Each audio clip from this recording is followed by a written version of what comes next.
Бәріне ассалаумағалейкум. Менің атым Арынғазы Абдурашид. Бүгін Studying China компаниясымен осы БЛС университетіне түстік. Пекин қаласына. Бүгін бізде регистрация болып осы общежитияға келдік. Қоныс аударуға тұрып жайлап. Сол негізі бірінші рет қонған кезде сіздердің күтіп алғандарыңызға ерекше қуандық қой бәріміз. Андай күшті болды сізді көргенде. Басқа қонған кезде ең бірінші ауасынан таңғалдық бәріміз. Ауасы душный екен, влажный.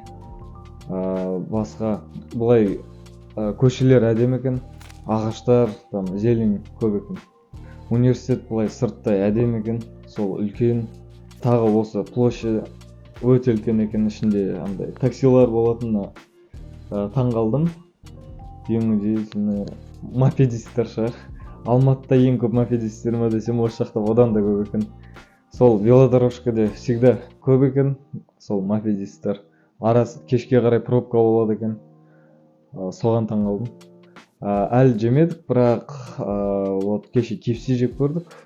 Айырмашылық онша қатты сезілмеді. И пиццаны жедік. Тоже айырмашылық ондай қатты емес, болады екен. Вот регистрация қиын болды. Таңғы сағат 7-те тұрып, тамақ жеп, анау-мынау. Бұлай адам көп екен өте. И осы регистрациямен келген көптеген туындықтар болды. Бірақ барлығы тез өтті. Алхамдулилля, барлығын кірдік. Тіркелдік. Көп жерден өттік, көп документтер тапсырдық.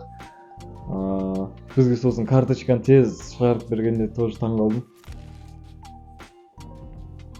Осы жылы енді жаңа жылға дейін целіміз бар, HSK 5-ке дейін жетсек деген.